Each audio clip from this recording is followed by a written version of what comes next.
Good evening and welcome to the April 8th, 2025 meeting of the Spakenkill Union Free School District Board of Education. I'd ask that you rise and join me in reciting the Pledge of Allegiance. I pledge allegiance to the flag of the United States of America and to the republic for which it stands, one nation, under God, indivisible, with liberty and justice for all. Thank you.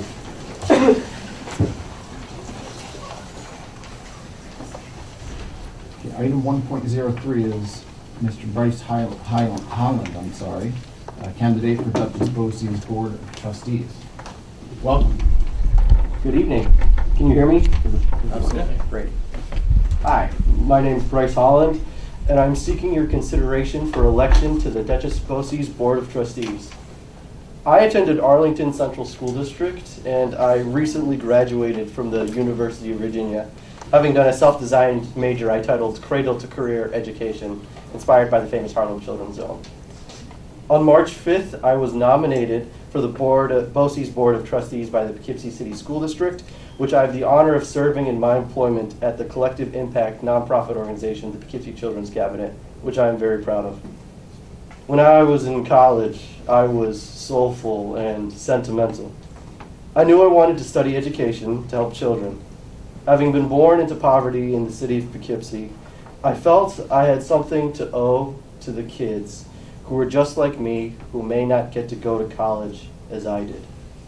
I avidly searched during my studies for this silver bullet, this answer in education so that all kids, no matter their backgrounds, can grow up to have successful careers. And I was constantly thinking about this powerful statistic that 80% of a child's waking hours are spent outside of school, and the implications of that. So I say all that to firstly express that I am a proud native of the city of Poughkeepsie and resident of Dutchess County. Secondly, is to explain my personal commitment and belief in the power of BOCES programs such as Resilience Academy, Adult Education, Career Technical, and Special Education to eliminate opportunity gaps across the county.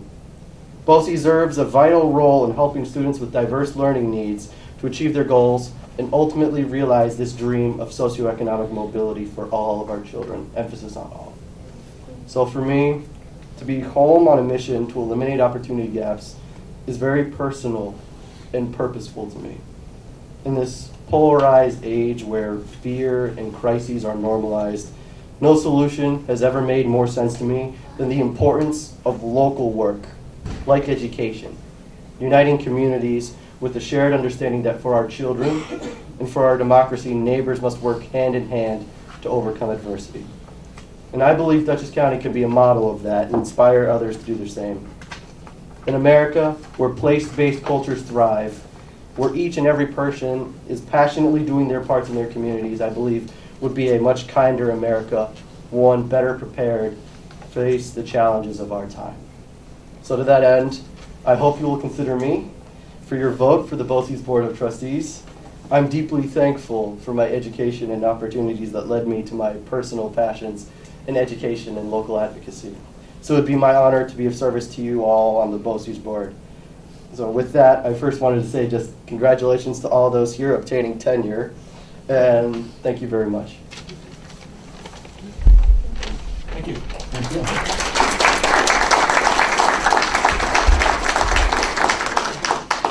Thank you and good luck. Thank you. Okay, item 2.01 is a superintendent's recommended budget for 25-26 academic year.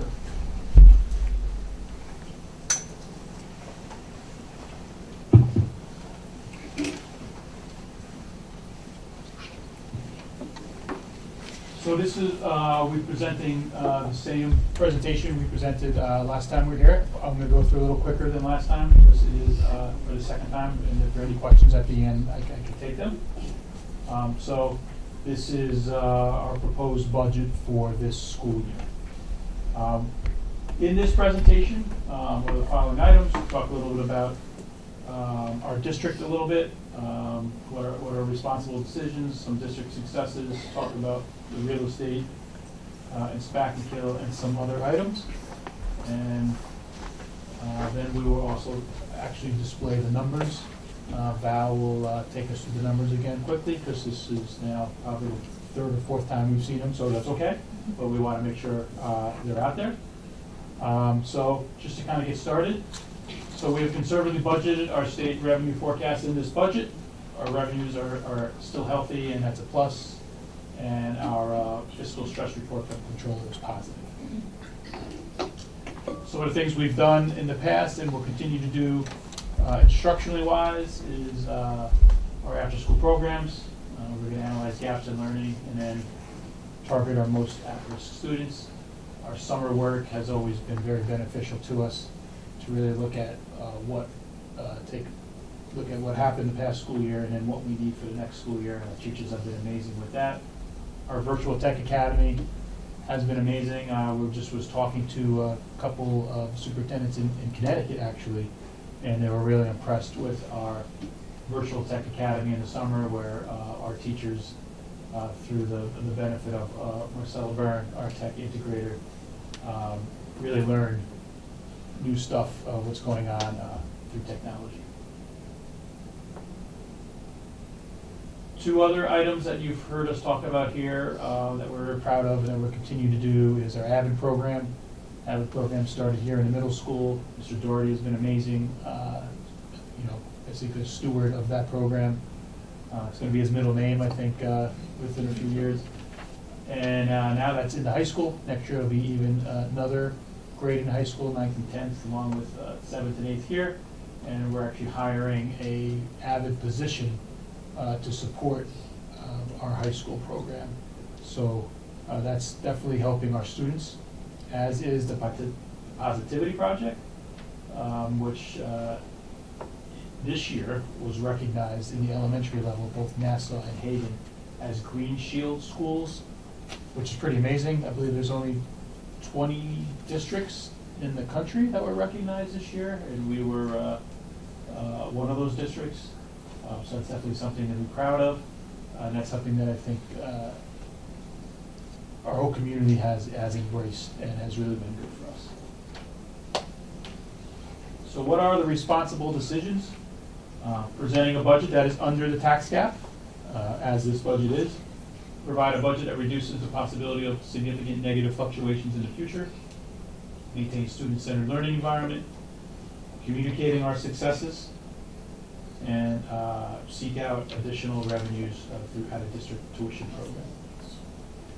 So what are some of our successes? Niche ranks Spackenkill as the #1 school district in Dutchess County. It also ranks us as the #1 place to live in Dutchess County, which I think we'll see later.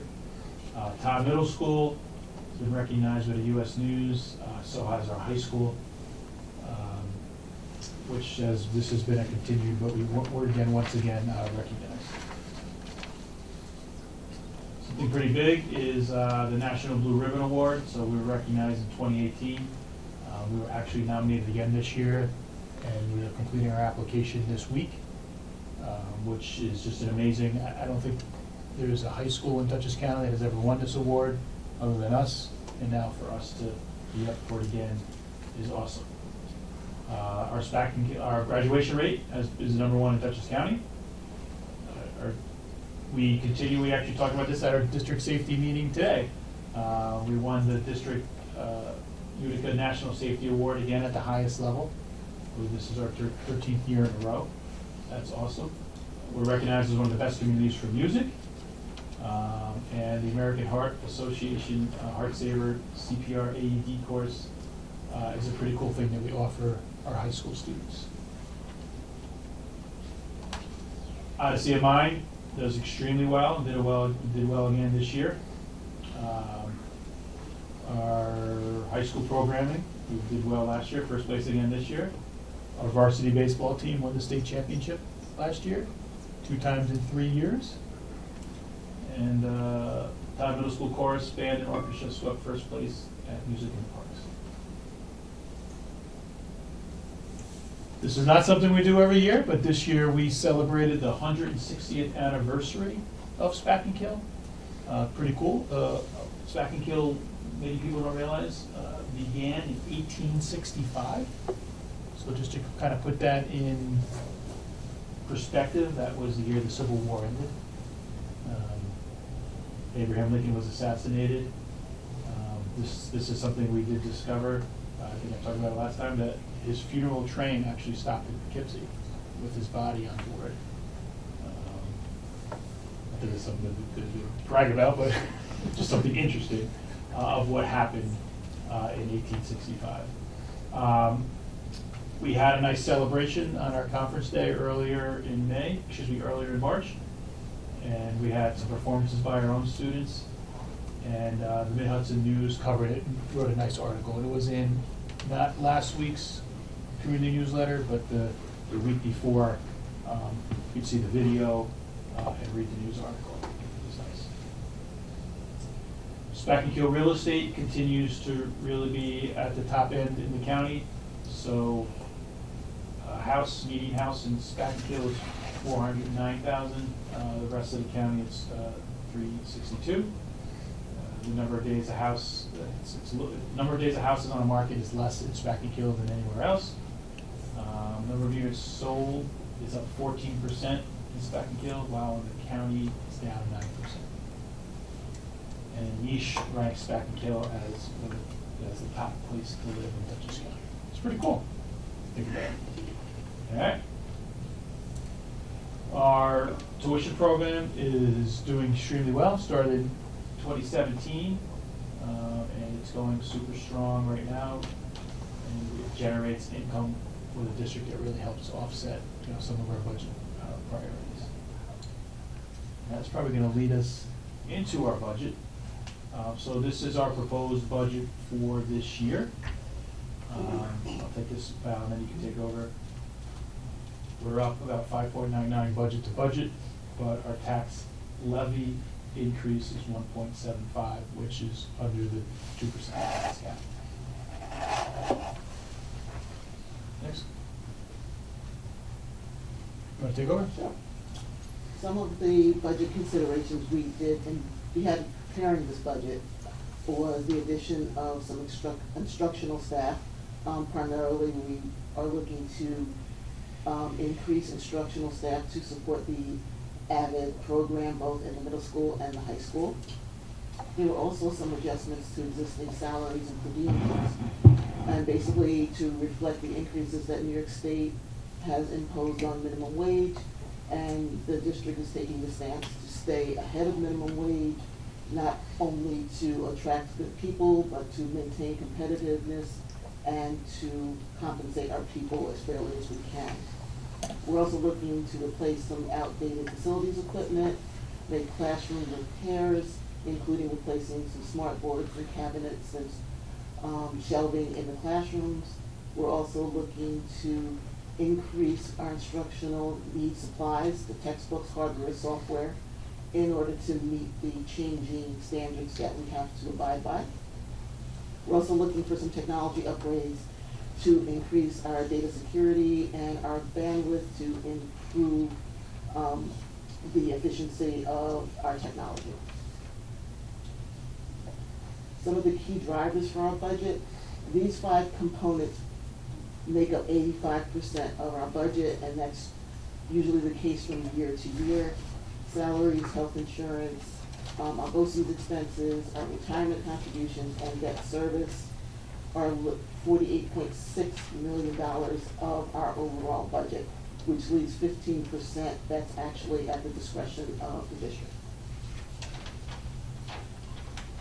We are required by New York State to present our budget in its 3 component parts: administrative, program, and capital.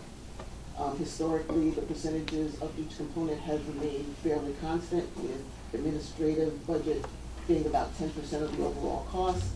Program has the lion's share of over 75%, and capital has currently this year a little over 14% of our overall budget.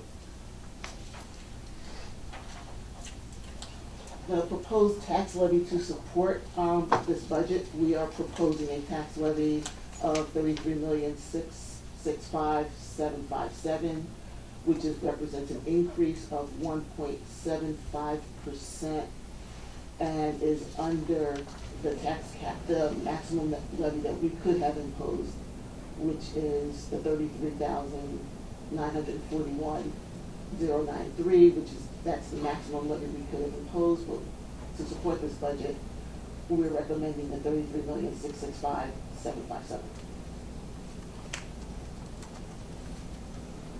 A contingency budget comes into play if the voters do not approve our proposed budget. If the budget is defeated, the board has two options. One, we can put up another vote in hopes of getting that passed, or the board can decide to go straight to a contingency budget. And what a contingency budget would look like for our district.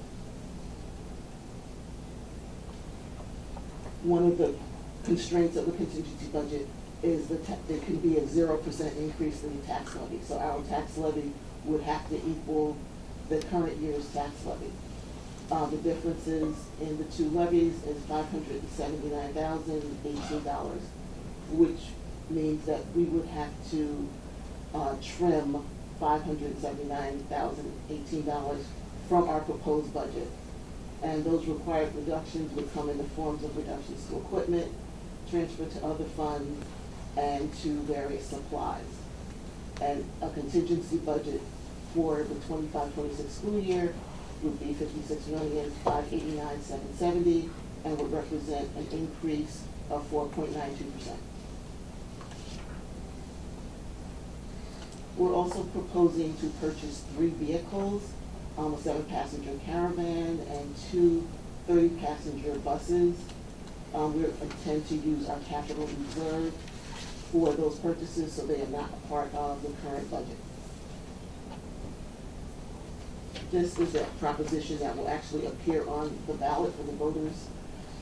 It's asking the voters to approve $245,500 expenditure from an existing transportation capital reserve fund.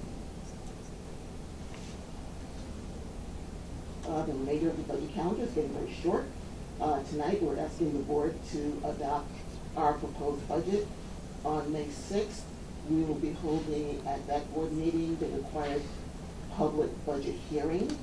And on May 20th, we will be asking the community to come out and vote on the budget and the election of 1 trustee, and also the proposition for the purchase of the buses. All the budget presentations and other related documentation are posted on our website, and this is the link where all that information is available to the public.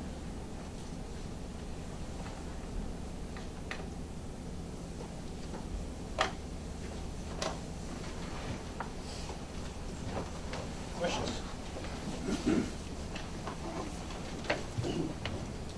Any board discussion or questions?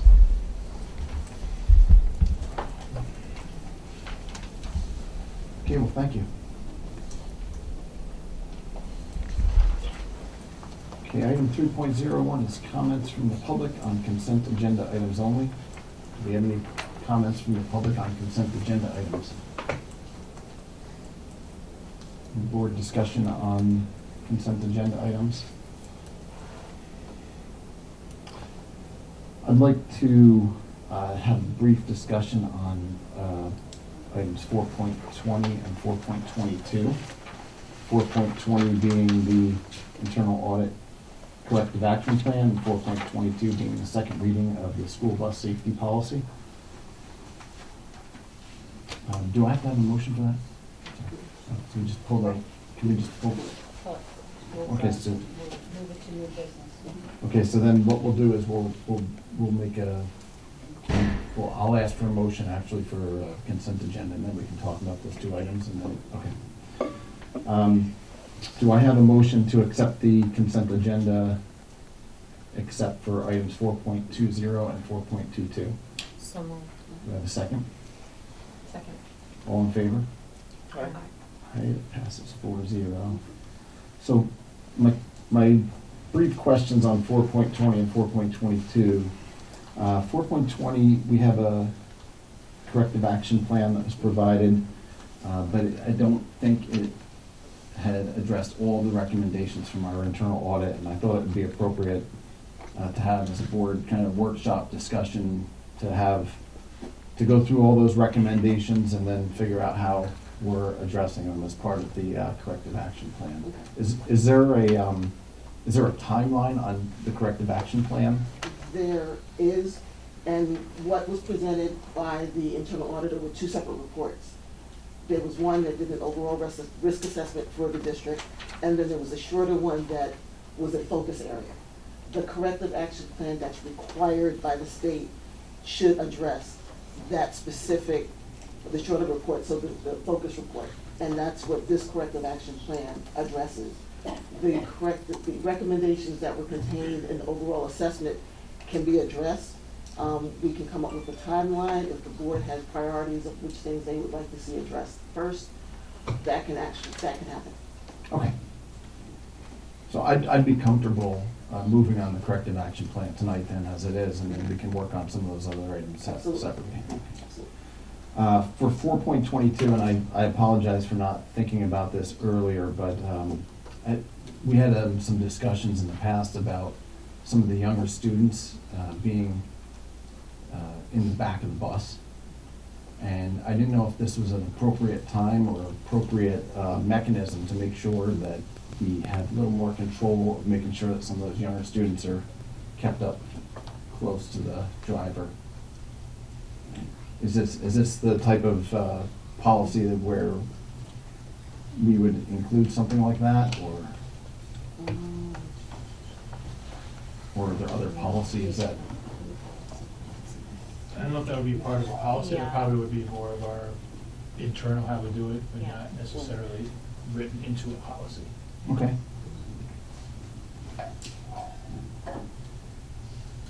The policy that we use, I believe, came from NISBA, and Yeah. then worked through with our attorneys, so it matches what NISBA recommended.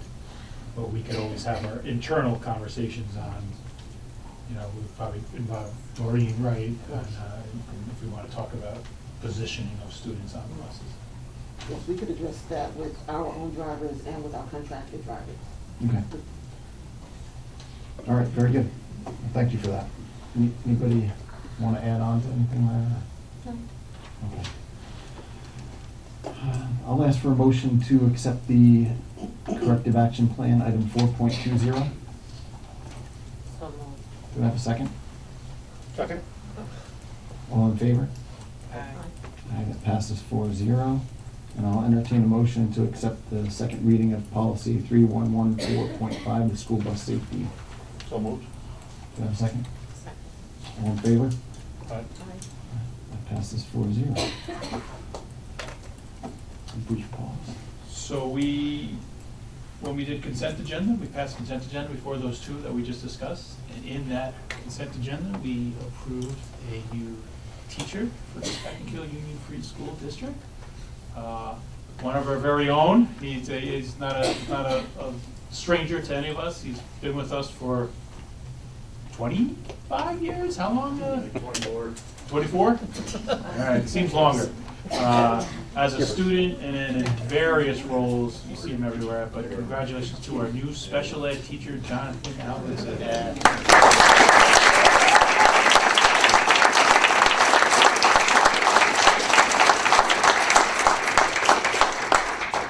You want to say something? You're never shy before. I just want to thank everyone for this opportunity, and just really excited to be able to continue here at Spectacular Hill. It's been a long run, and just thank you all for supporting me through all this.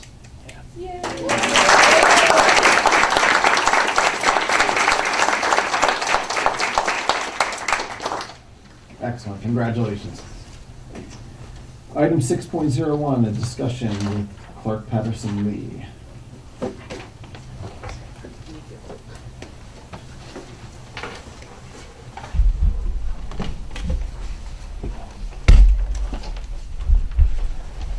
Good evening, everyone.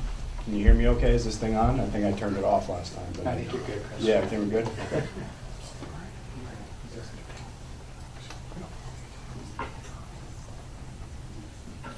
Good to go? Yeah, you're up. Right. Tim, can you hear us? I got you. Can you hear me? Yep. Thanks, Tim. Oh, good. Go ahead. Chris, do you want to tell who's here? Yeah, sure. So, good evening, everyone. I'm Chris Ladani with CPL, and also Tim Moot is on the Zoom call there on the computer. He's one of our head civil engineers and one of the vice presidents of the company, so he'll actually be here for, he's been doing this for a long time and knows a lot of the civil site, technical information and beyond. So, I'm just going to give everyone a quick update of kind of where we're at. Last time I saw you, we basically went over the gist of what it takes to get a design project through SED and specifically with the softball and the baseball field. So I'm just going to go run through. We did some big picture cost estimating last time. Now we have drilled down those costs, solicited some different pricing from different companies. And here's the update. So here at Todd Middle School, the geotech investigation, I'll do a little description of these things as well because I know they're a little technical. But geotech is basically figuring out the soil makeup for any given area that you're proposing a project on. And this is needed to obtain information regarding soil makeup and groundwater data to properly design the stormwater management system. Our current proposal for Todd Middle School is $7,030 from Atlantic Testing, and that has come down from some other proposals that we got previously. You'll see here that says, the previous one was $8,900 from Terracon. Currently, we're soliciting a couple more, but this process will take place after, if it's engaged, will take place after the 2025 baseball season. And in general, this process is needed when you actually start designing the project. So this could wait until the actual project is underway. But ultimately, it would be crucial information for the design of that project when that is appropriate.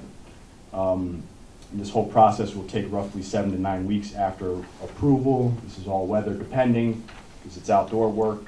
And that's from site mobilization to the issuance of the final report. The boundary survey. So the boundary survey, basically, the big picture of that is basically defining your property line and where it is and putting stakes in the ground and showing exactly where those lines are drawn in the sand, so to speak. This little blurb here, the survey locates the property line of the parcel and is important to have on file for any future planning and for any property line issues or disputes. Right now, we have an estimate for $8,500 to do the boundary survey at the middle school. That's through Kimmy Schmidt. That's a connection through CPL. She's an independent surveyor with her own company, but has close connections with CPL. And that's as opposed to a previous proposal that got for about $14,750 from a different survey company. This is going to take about roughly 5 to 6 weeks after approval and also weather depending because it's exterior work. The topographic survey, which we call topo survey, this survey is needed to obtain information and locate contours, elevations, site features, etc. to properly design the project. So if you guys ever see a map that has the contour lines, you can kind of tell where the hills are and where the valleys are. That's basically what we're looking to create at any given site to properly design the grading and the project itself. This would take about roughly 1 to 2 weeks after approval.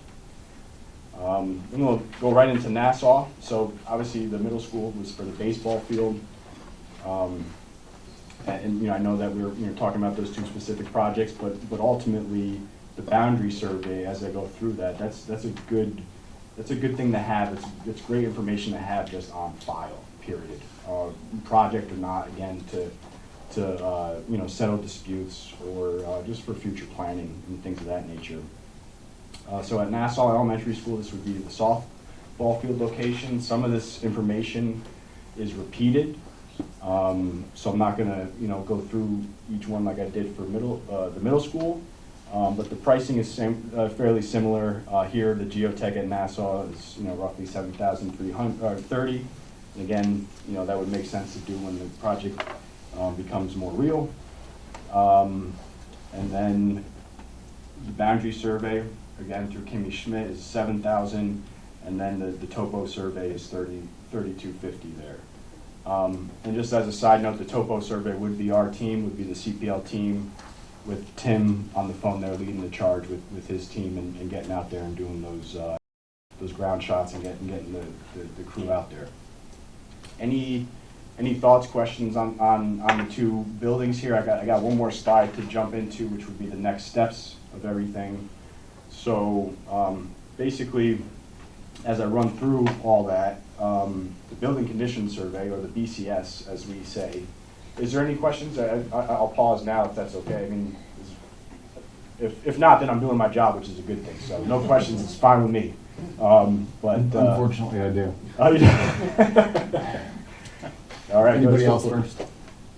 Well, I just wondered about the timing of it. So you've indicated that the geotech survey could take place, what, later?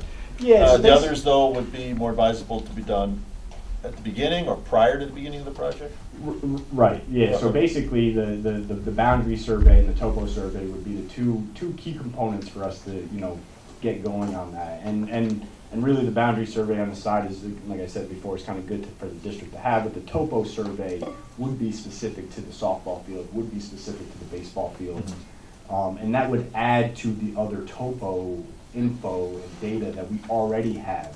So that would be kind of adding more to the picture of data that you have. So, but we don't have any specific topo shots and some of the ground, features at the softball, baseball field. You have them So for other parts of that we do. property? Yeah, though. we do. For all the other projects that we've done over the years, we've done plenty of survey, plenty of underground utility locations, but none of those ever really came close to the property line. So the boundary survey didn't really come up in those projects.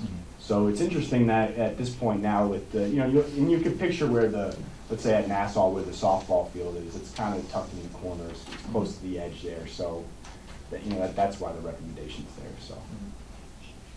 Okay, thanks. Yep. So I think you started touching on my question, which was more about the limits of topographic surveys. Right. So that would include basically the project area of the fields and then all of the potential ADA accessible routes back to the buildings and. That's correct. Yep, Okay. that's correct. And typically when you do a topo survey for a project, you do the project site itself and then do a little offset to get a little beyond, and anything that the team sees, right? Anything that could have any sort of implication on the overall design, you're gonna go out there.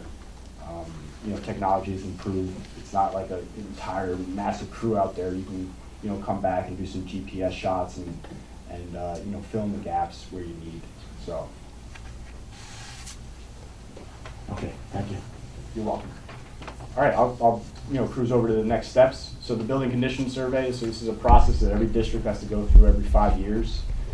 This district went through it in 2023, so you're now compliant, basically with New York State there.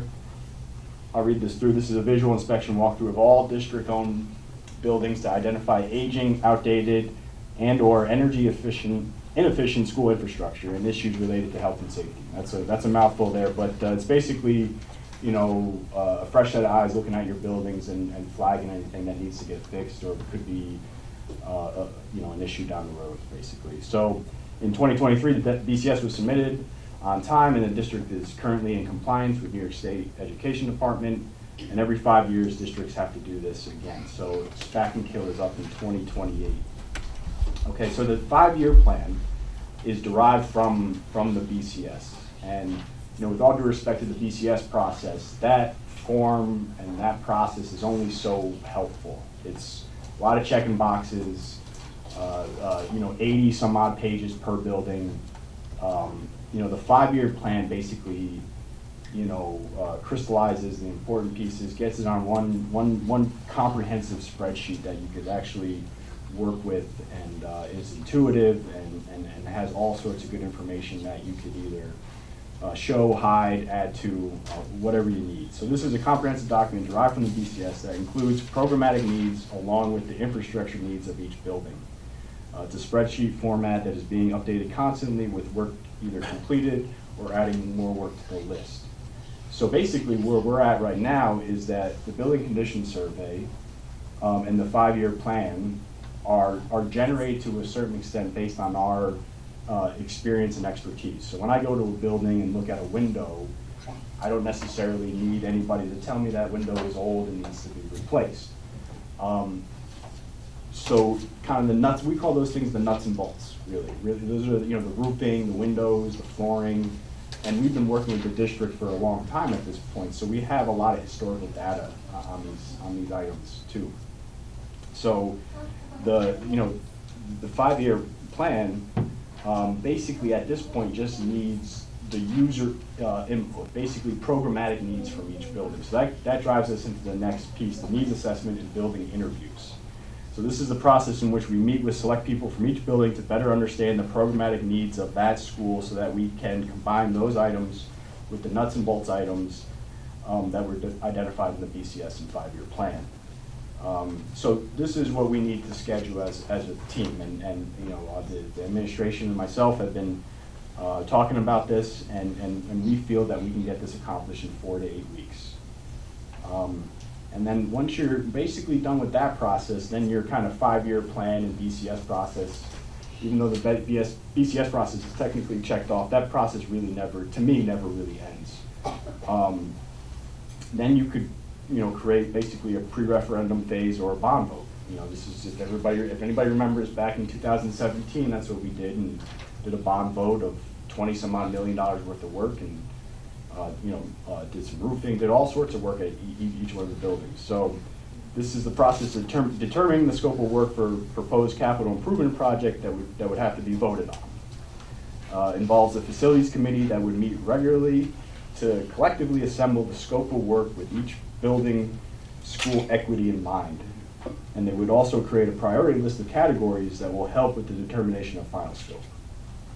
This process could take roughly 6 months to a year to complete, but can be done sooner or longer based on certain circumstances in the district's wish. So that's basically the next steps of where we're at with the capital improvement work and some of the inspections and the filing, and we're basically all closed out for the most part with the previous capital project.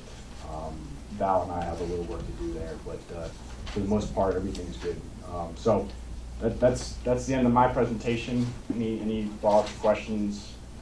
I'm here to field any questions. I'm not going anywhere. I'm staying for the whole meeting. So if anything comes up, I'm here. So. Any questions from the board?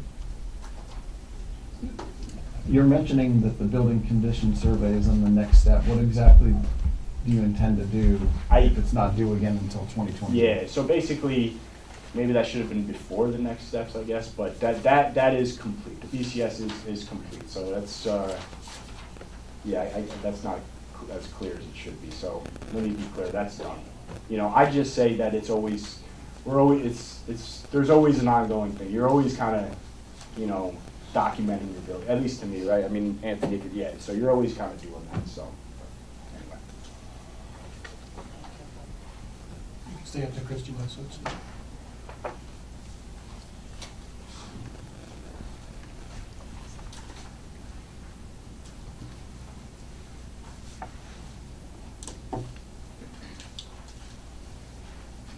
So, looking at everything that CPL said and Tim said, we wanted to make a recommendation of what to do. So, clearly, I think one thing we learned from this is the boundary survey especially, and I think the topography also kind of fits with this. We didn't have it, we don't have it. So I think of it as having a house and you don't have a survey for your house. So we figured we should have had it, but we don't have it. We looked through historical documents. So to us, it makes sense to get this information because this information will help us with our boundaries, will help us understand. I think right now we're having a question about where a dugout is. We actually don't have the survey. So we would recommend for us to do this work because whether or not we do a turf field, this is stuff that we would need or would use. going to the next slide, the geotech stuff is stuff that we would be specific to if we want to put turf fields in. So we would recommend holding off on that. We can't do it now anyway, because we can't do it until after the season. But to not endorse doing that yet until we've gone through our needs assessment and prioritization and make recommendations of whether or not we should even pursue a turf field. Also, we're making improvements to the baseball and softball fields, so we feel, let's see what that looks like. The early returns on the dirt that was done is that the team and the coaches really like it. That I guess it plays better, it looks better.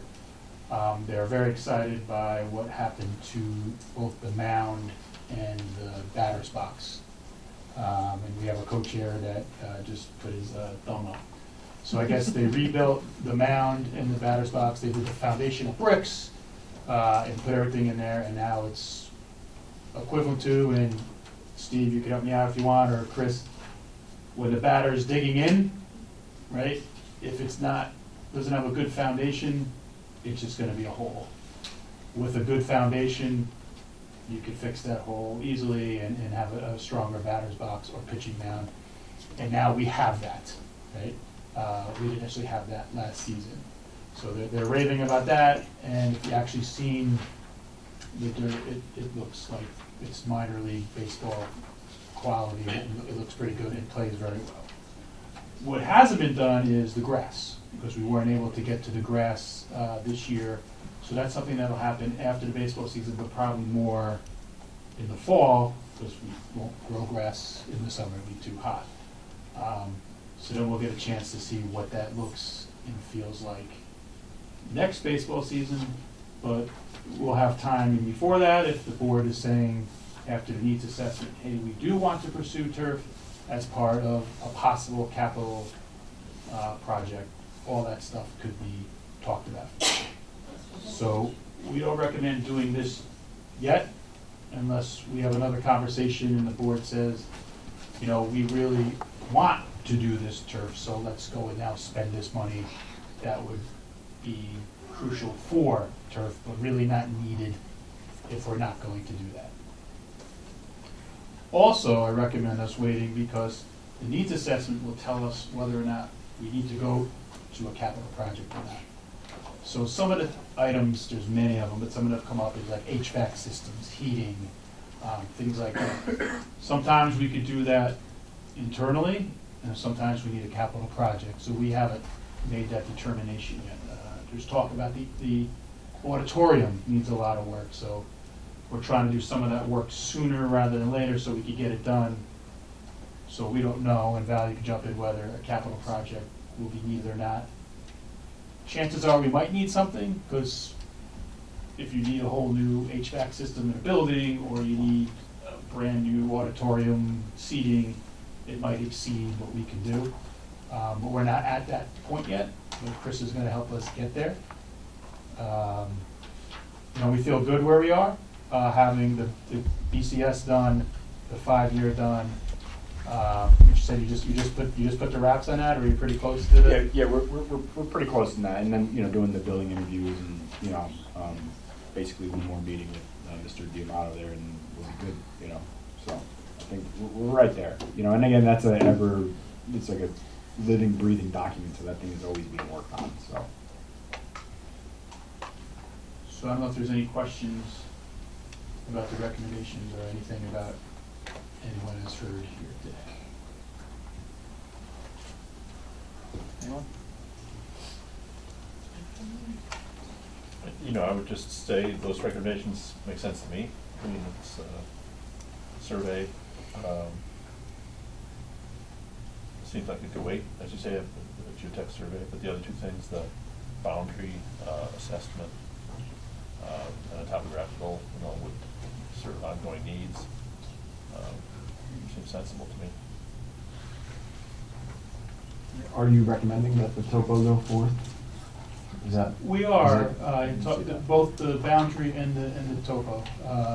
Both are being done by CPL, so you could kind of do it you want to explain that? Yeah, so the topo would be done by CPL and our team, and then the boundary would be done by Kimmy Schmidt. So she, used to work with CPL, and now she's on her own. So technically not CPL, but CPL adjacent, basically. So Tim knows her really well, he's a good friend with her, so. So it kind of progresses it, but doesn't commit to money that, if we're not going to proceed, that wouldn't be needed to spend. Because we could use this information for, just like your house would want it, you'd want to have a survey if you did it. So the topographical survey would complete the surveying of the whole property, then more or less, you'd have a more or less a topographical Yeah, you- survey of the entire Yeah. footprint. You would basically have, filling in that gap, and I could check, but you would, add a couple more puzzle pieces to the Right. entire piece Right. of it, right? And then the thing is that having Kimmy do the boundaries are a little bit more involved, right? There's two people, there's a couple steps there. I'm no surveyor, but I can, Yeah.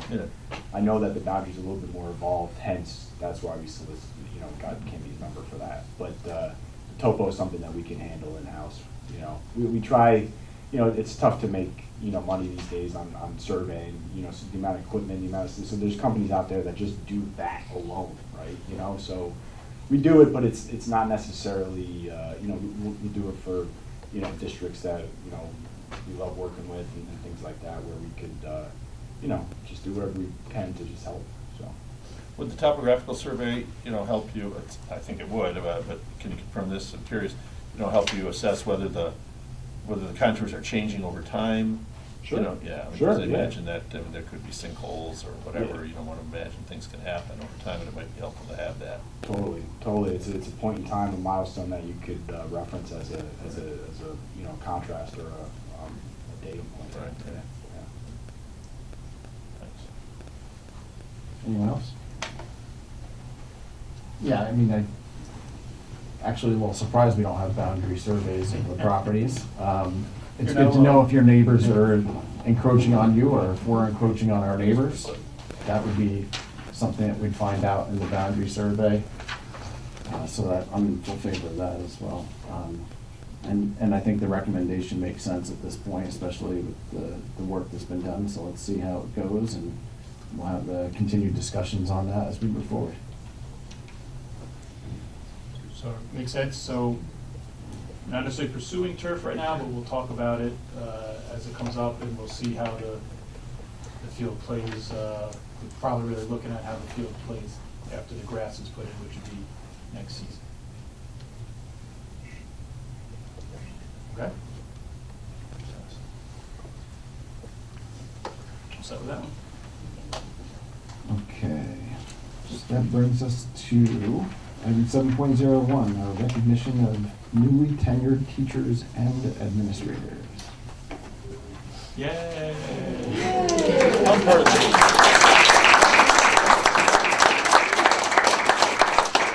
I'm going to take off, Sandra. Have a Yeah, good night. Thank Thanks, you, everybody. Thank you, Tim. We're all set. Thank you. Okay, talk soon.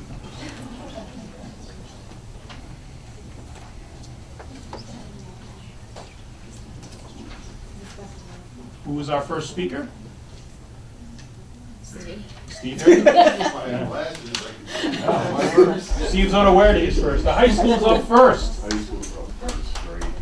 So we have 4 teachers who are getting tenure tonight at the high school, and Steve is our guest speaker about Thank these you. lovely people. It's okay if I don't go in order, is that all right? No, it's okay, whatever works for you. Yeah, so, Mr. Lewis wasn't able to make it tonight.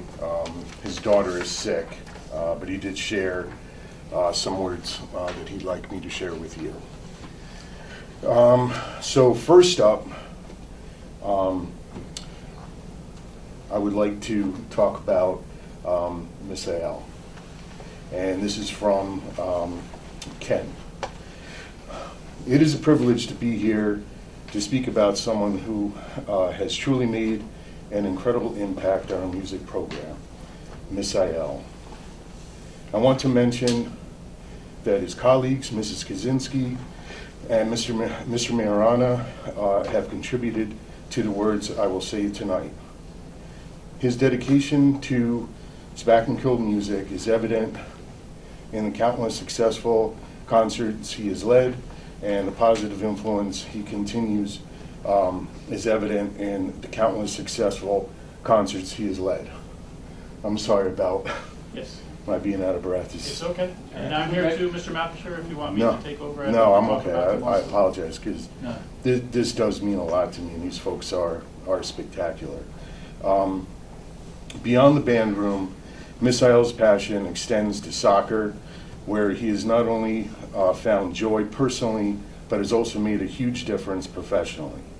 His efforts to build and expand our soccer program have been inspiring, and we're all excited to see it grow.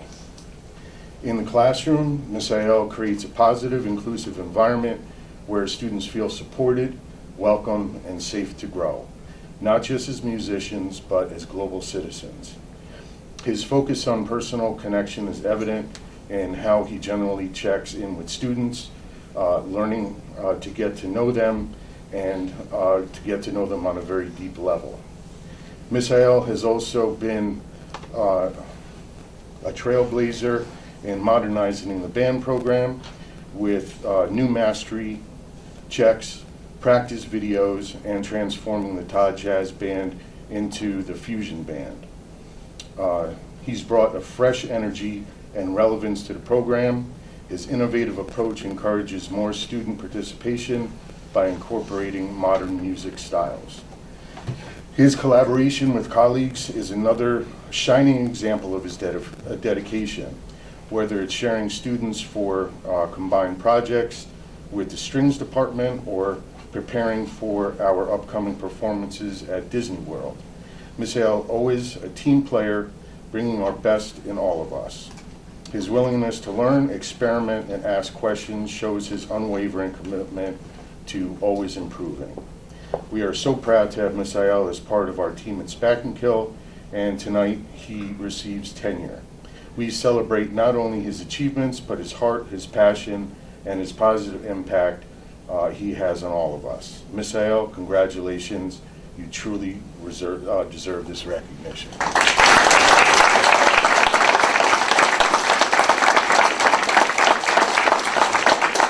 Come on up, come on up.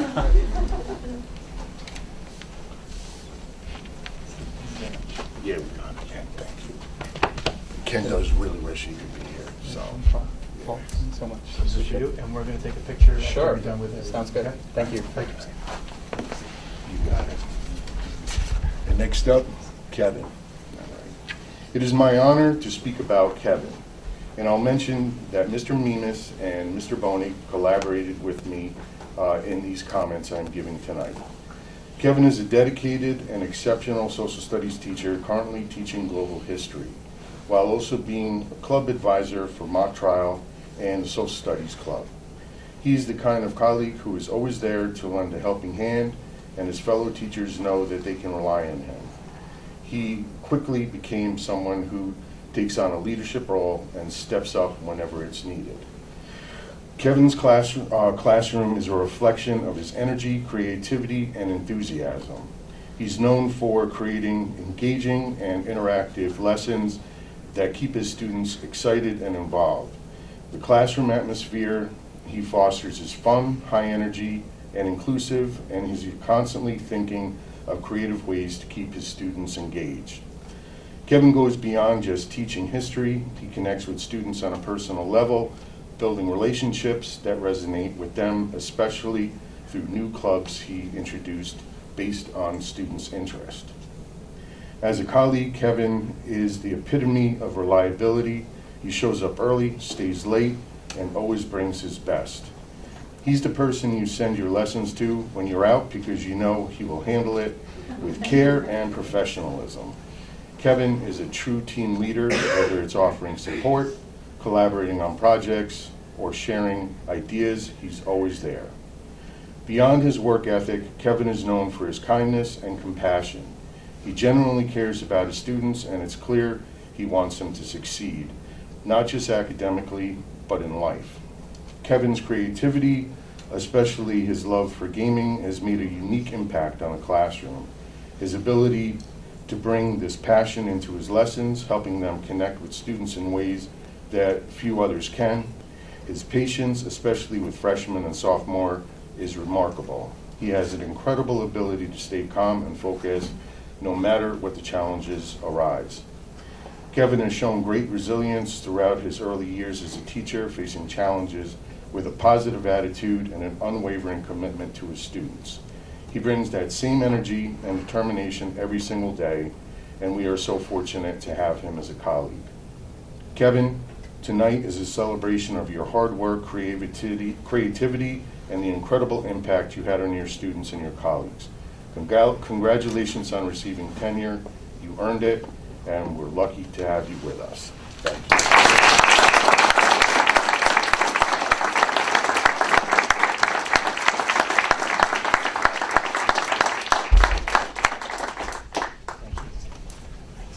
Interesting about the subplanting, so you Oh, actually yeah. get it to the sub, is that? I usually get the email and then I make the prints and I throw it on every desk if possible. I open up every door in the morning, making sure everybody's ready to go. It's my job in the morning. That's great.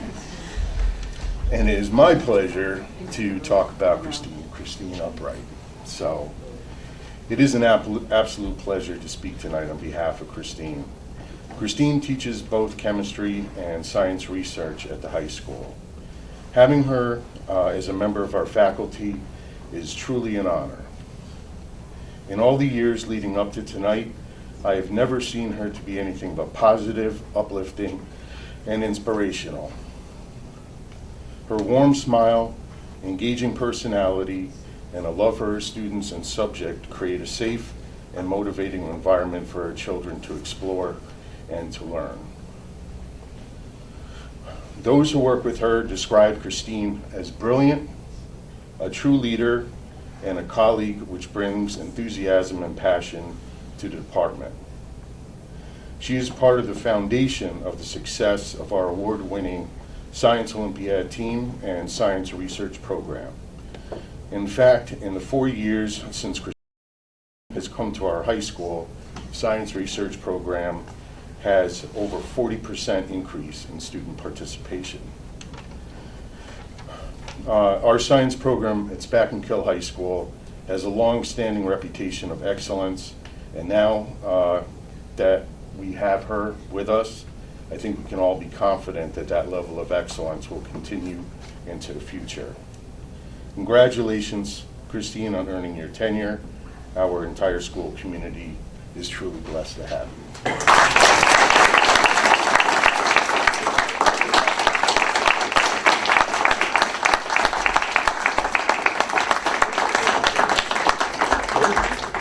Brilliant, you can't get anything better Can't than get any that. better than brilliant, is right. Next up, I get to speak about Dan Boozy. It is truly my honor to be able to speak on behalf of Dan Boozy. Dan Boozy teaches Spanish at our high school. He's one of those amazing educators that can reach children at any level. Dan is an absolute master at making world language curriculum meaningful and exciting. One of his department members, who we recently hired, that being Michelle, had this to say about Dan. I wish I was lucky enough to have had Mr. Boozy as my world language teacher as a student. He uses a technique called total physical response, which gets kids moving throughout the lesson, and it really keeps students motivated and engaged in his lessons. Dan goes way beyond textbooks and worksheets. He takes students on an exciting journey by immersing them in culture.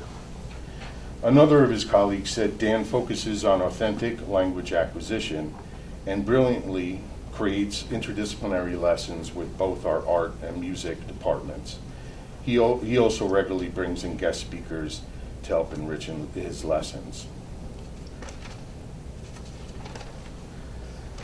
At the high school, world language can be considered an elective, but because of educators like Dan, our students come to appreciate what continuing in that curriculum has to offer to them as becoming a well-educated and well-rounded person. Mark Twain said, and I quote, "Travel is fatal to prejudice, bigotry, and narrow-mindedness, and many of our people need it sorely on these accounts. And travel, Dan, will soon with our students, as they're going to be going to Spain in a few days. So with that, I just want to say, Dan, thank you for everything, and your involvement will make a difference in our students' futures.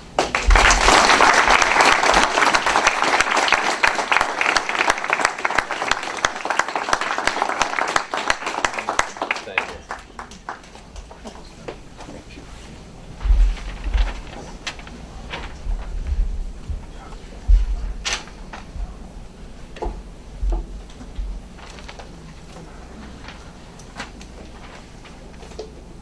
Are you, Mr. Doherty? No,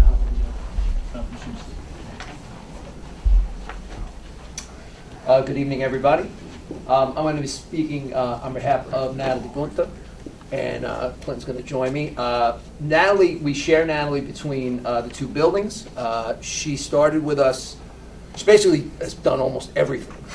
She's done general music, she's done band lessons, she's done string lessons, she's done chorus, she's done music appreciation. And she's basically done it all. And over the last couple of years, she's become more of, she's become really what she's trained to be, which is a chorus teacher. And she's an amazing chorus teacher. And, you know, when I think of her as I'm looking at her now, you know, her smile, her energy, she's luminous, she's inquisitive, she's thoughtful, she's a team player. I mean, she's really done it all. And you need that kind of energy, because in a middle school, if you don't have that energy, especially for doing what she does, you know, you can just kind of, you know, get eaten. And, right? You get eaten. And, you know, and she, and she's done just an amazing job. She's done an amazing job with the students. And also between two buildings, it's kind of, you know, you're in one place, you're in another. And all of that, you know, means that there's things that other teachers have that Natalie doesn't have in the same way. And it really requires somebody who is very talented. And she is. Her, you know, when I see her instruction, she's meticulous, she's exacting, it's well planned, it's always bell to bell. There's flow, there's fun, because especially at the middle school, you gotta be like, you always have to be like 5 steps ahead of them. And watching her do what she does in the classroom is really something. And because she's really good at it, and because she's got, you know, a great feeder down in the elementary school, Cody, the chorus classes just get bigger and bigger because there's more students who want to take the class. But there isn't more classes. There's just bigger classes. And so it's something when you see, you know, 35 to 40 sixth graders at the end of the day, after a long day of lots of middle school stuff, and there she is with those students, staying ahead of them as always, and she gets them to sing, because that's what they do.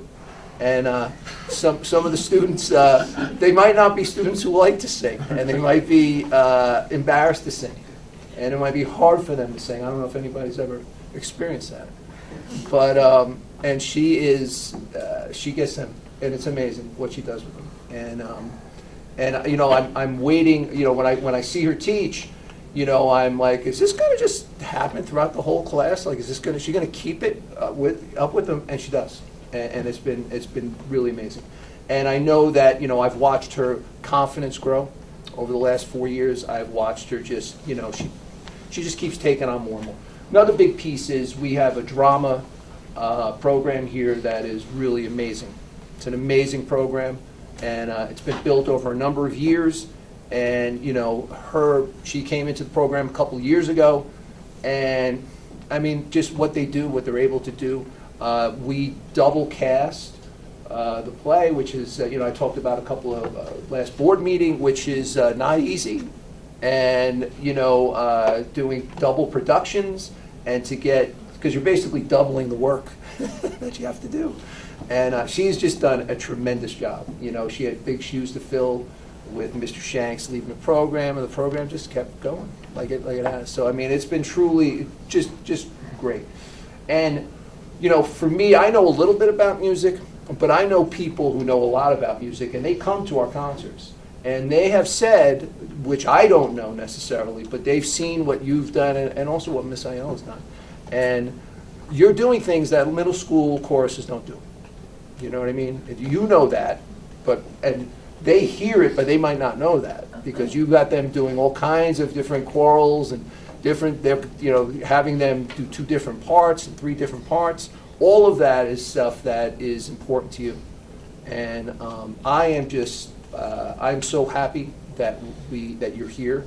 I'm happy that it worked out, that we kind of got you more from Hagen over time. Stealing all the words too. That you've taken,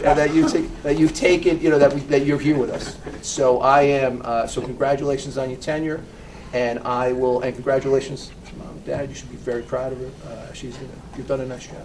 Do you want me to say a word? Or? I do, and before Quinn says something, I just want to say 2 quick things. First, John, congratulations. I didn't get a chance to congratulate you. And Miss Ayala is also with us at Todd, and you're amazing, which I'll leave it there. Well, I don't have much to add, other than I do notice her smile all the time. She's always greeting the fifth grade team and the kids right outside the hallway when they come down for general music. She's always smiling, even when she brings me like issues. Like there was one day, and Natalie probably doesn't even remember, but she had an issue with a kid and she wanted me to be aware, but she was smiling the whole time, so I wasn't sure if it was a bad issue or a good issue. But that's just her energy and her positivity. She brings caroling during the holidays into the hallway, so keep up the great work, and we're proud of you, Natalie.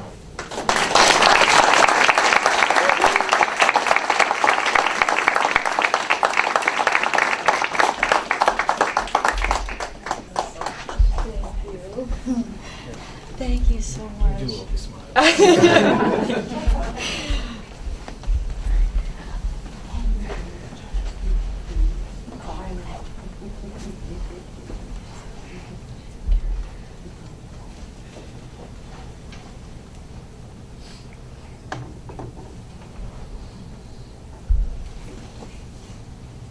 So D'Souza, are you going to talk about yourself? No,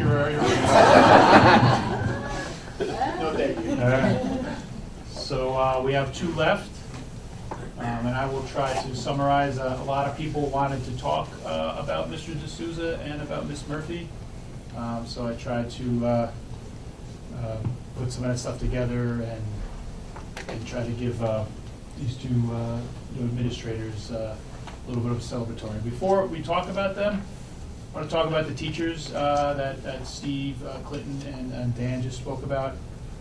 It's been amazing. I think I said this to all of you because we do have a meeting with me to kind of formalize everything. And I can't believe it's 4 years.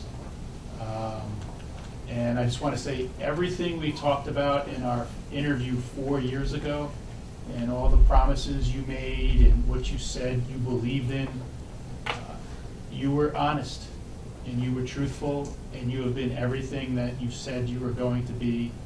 And it's just amazing for our district to have this group of teachers staying with us now, right? One of the last questions they have to do is, why do you want to make a career here at Spackenkill? And they want to be here just as much as we want them here, and that's just a perfect thing. And I just thank you. Everything we talked about, growth mindset, energy, all the stuff that fades over time has not faded in your time here, and I appreciate that and continue to do that. So congratulations to the teachers. Segue now into Mr. D'Souza. I don't even know if I need anything here to talk about Mr. D'Souza, but I will stick to it in order to make sure I capture everything.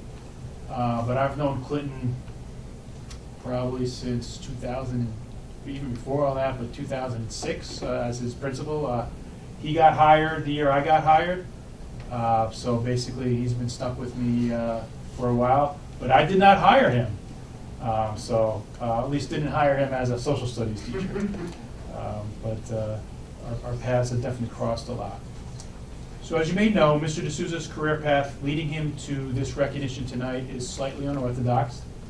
To move directly from the classroom to being a principal of an intermediate school is unusual for sure, but our faith in his ability to excel never wavered. Anyone's first principalship is an extraordinary challenge. We were not surprised about how successful he has been, but we did not necessarily anticipate that he would learn and grow as quickly as he has and contribute so significantly to our leadership team. From the moment Clinton walked through Hagan's doors, it was clear that he leads from his heart. Someone who doesn't just manage a school, but nurtures a community.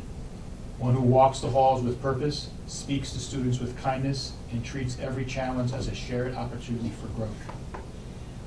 Clinton brings out the best in his staff, many who are here today, which shows testament to their belief in Mr. D'Souza.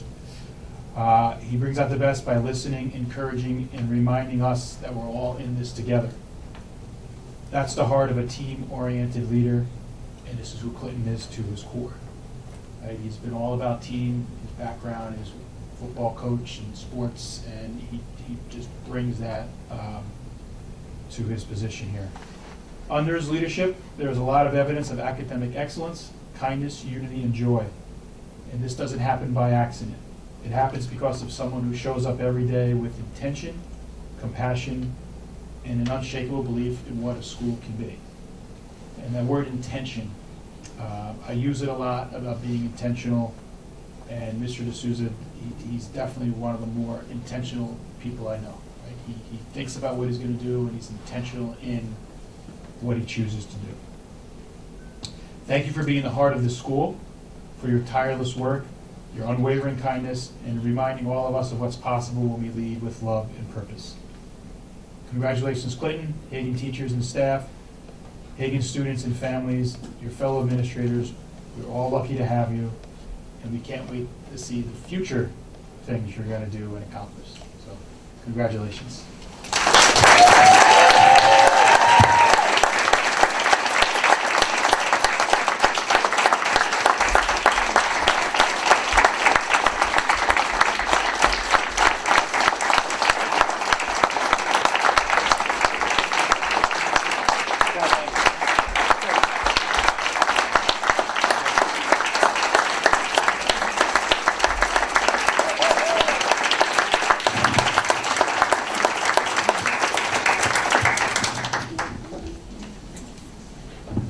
For the record, I didn't mention your shooting percentage in the Wizards game. It was pretty low.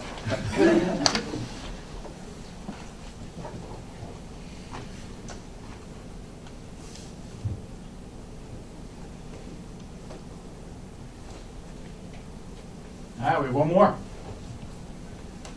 Ms. Valerie Murphy.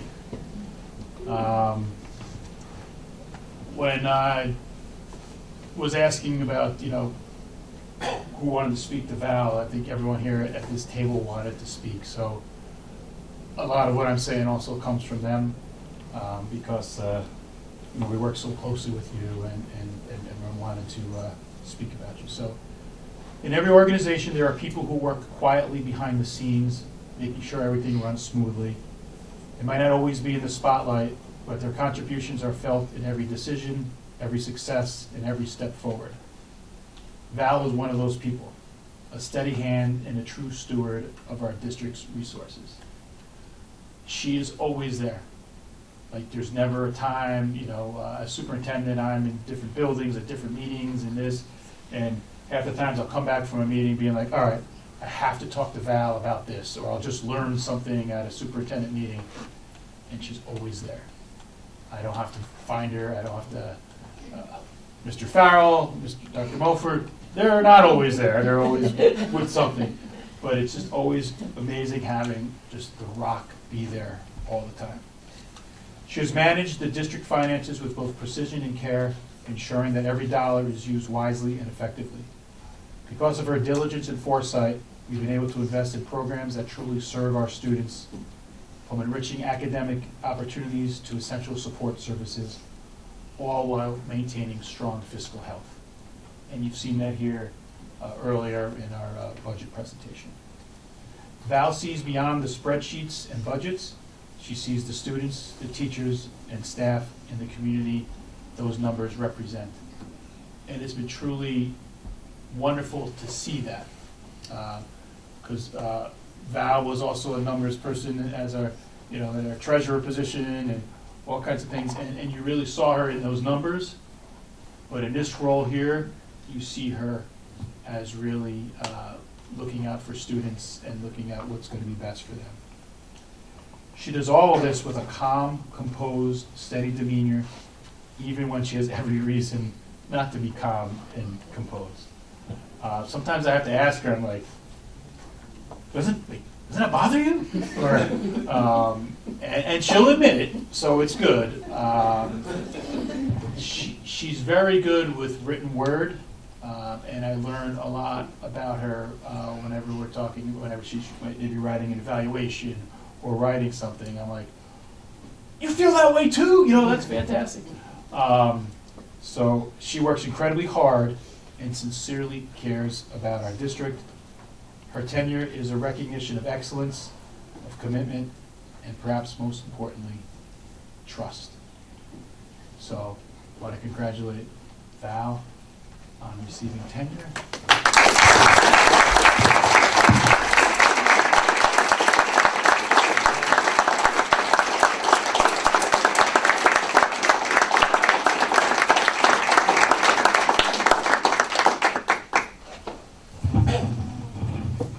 And that's our last person for tonight, right? Does the board want to make any comments?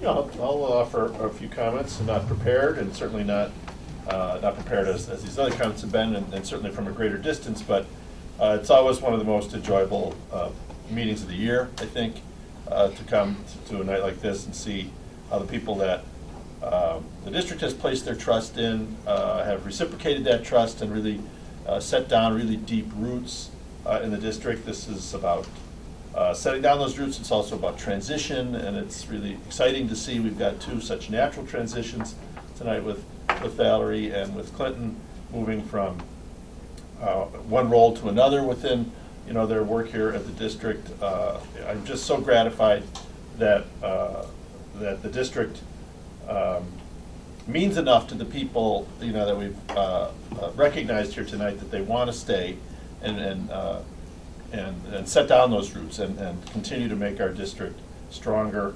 It's what a testimony it is to how meaningful you all are as teachers, as administrators, that we've got so many people here tonight to support you.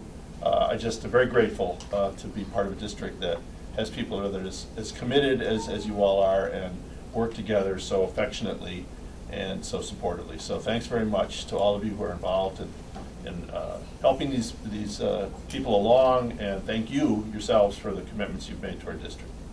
Thanks so much. Thank you. Anyone else? Congratulations to the teachers and administrators for your tenure. Thank you. Congrats. Yeah, I just love seeing all the people here. You have your colleagues here supporting you. You have family here supporting you. Hearing the words from your colleagues is wonderful to hear. You have this incredible responsibility, and you all have different critical roles that result in these outcomes, the best possible outcomes for all of our students. And the district couldn't be any more in gratitude for all that you do. We appreciate that. Congratulations, and keep up the great work.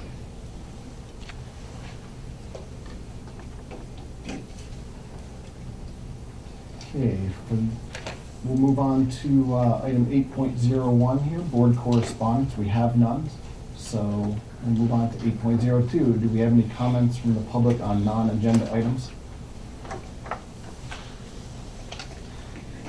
No? Okay, comments from the board, 8.03?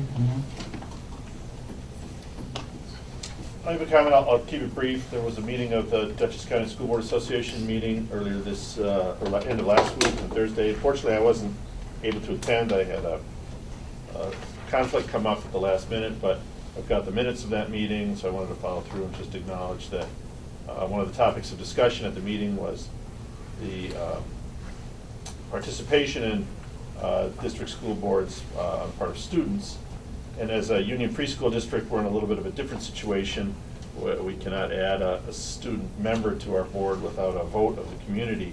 But other districts talked about their experiences in having student board members. So it was interesting to get that information. In some cases, administrators and social studies faculty select students. In other cases, students select their own representatives. So there was some discussion about that, and discussion as well about how policies regarding this perhaps should include recommendations for training and orientation, because some of the students who come to the school board positions don't necessarily have the perspectives that they would benefit from having. It's also a time commitment on the part of students, and that was noted by a number of people at the meeting. It's difficult often for students to make commitments to attending meetings in the evenings when they've got homework and so forth, but helpful to hear what others in the district have experienced with, or others in the county rather, have experienced with having students on their school boards. So wanted to touch on that. Thank you. Anyone else? Okay, with that, we'll move on to item 8.04, comments from our superintendent. I don't have much more to say. We are working on that. We will be having a policy in the June, one of the June meetings for that. We talked about it with the secondary principals the other day about, criteria and how to do that. So we're going to get that all kind of wrapped up and let everyone know, in that June timeframe. And that'll start next school year. But just back to what today is, just a celebration. Just a little logistics. If all the recipients, if you would come up here with our board and we'll take a picture at the conclusion of the meeting. You're welcome to bring your family members with you. I think that would be pretty cool. And then right after that, or as we're taking that picture, Sandra and Mr. Farrell, I'll volunteer you, will set up some nice desserts for us to celebrate just briefly afterwards, just to kind of have a little cake together, which I think would be nice, and then we'll go from there. So congratulations one final time. All right. Thank you. So with that, I'll ask for a motion to adjourn the meeting. So moved. Do I have a second? All in favor? All right, that passes 4-0. Thank you. We'll see you on the 22nd.